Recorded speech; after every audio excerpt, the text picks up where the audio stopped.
क्या आप कोई ऐसी सच्ची घटना साझा कर सकते हैं जिससे लोगों को विश्वास हो? यूं तो बांके बिहारी जी के चमत्कारों को गिन पाना असंभव है। फिर भी मैं आपको एक कहानी सुनाते हूं। मैंने भी कहीं सुना था।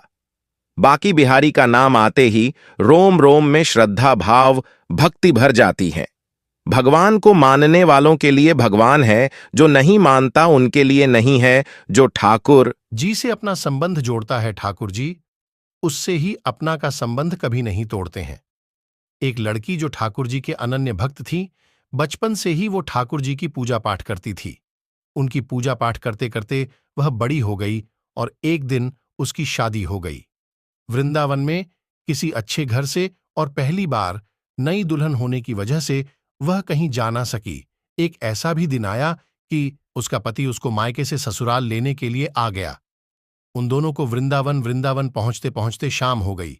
और यमुना नदी के किनारे उसके पति ने कहा कि मैं जरा नहा कर आता हूं, तुम यहीं बैठी रहो। कुछ जरूरत होगी तो मुझे आवाज जरूर देना। अब एक हाथ लंबा घूंघट निकाल रखा है, क्योंकि गांव है, ससुराल है, और वहीं बैठकर मन ही मन विचार करने लगी कि देखो बांके बिहारी जी की कितनी कृपा है। उन्हें मैंने बचपन से भजा और उनकी कृपा से मेरा विवाह भी श्रीधाम वृंदावन में हो गया। मैं इतने वर्षों से ठाकुर जी को मानती हूं, परंतु अब तक उनसे कोई रिश्ता नहीं जोड़ा। फिर सोचती है, ठाकुर जी की उम्र क्या होगी? लगभग 16 वर्ष के होंगे।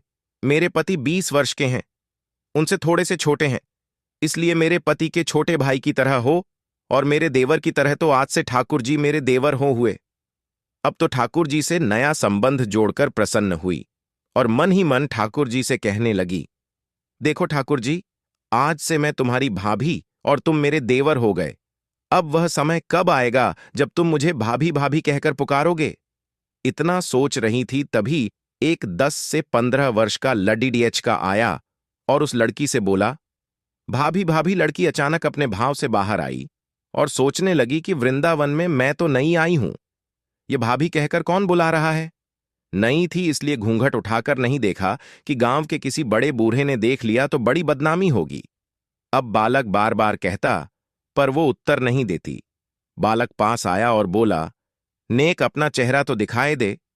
ये सुनकर वो और कसकर घूंघट पकड़कर बैठ गई। फिर उस बालक ने जबरदस्ती घूंघट उठाकर देख लिया।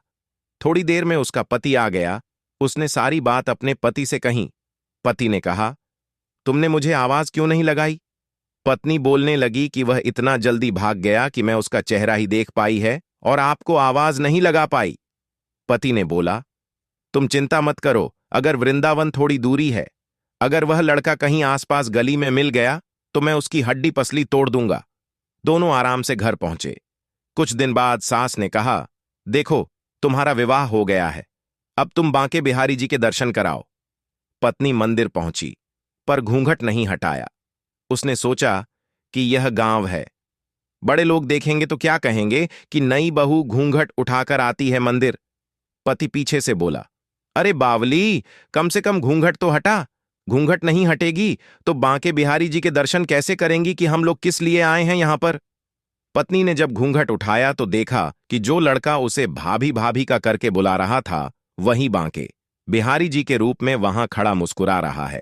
पत्नी ने चिल्लाया और बोला, जल्दी आओ, जल्दी आओ। पति आया और बोला, क्या हुआ? पत्नी ने कहा कि जो लड़का मुझे भाभी भाभी कहकर बुला रहा था, वह यही तो है।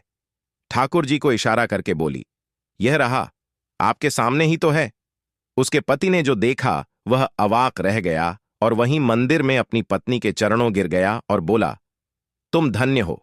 वास्तव में तुम्हारे हृदय में सच्चा ठाकुर जी के प्रति प्रेम है। मैं इतने वर्षों से वृंदावन में हूं, मुझे आज तक उनके दर्शन नहीं हुए, और तेरा भाव इतना है कि बिहारी जी ने तुझे दर्शन दे दिया। जो भगवान को शुद्ध मन शुद्ध आत्मा श्रद्धा भाव भक्ति दिल से पूजा करते हैं, भगवान उनकी अवश्य सुनते हैं। बाके बिहारी लाल की जय। इसी प्रकार सच्ची घटना देखने और सुनने के लिए हमारे चैनल को सब्सक्राइब करें, अपने दोस्तों के साथ शेयर जरूर करें।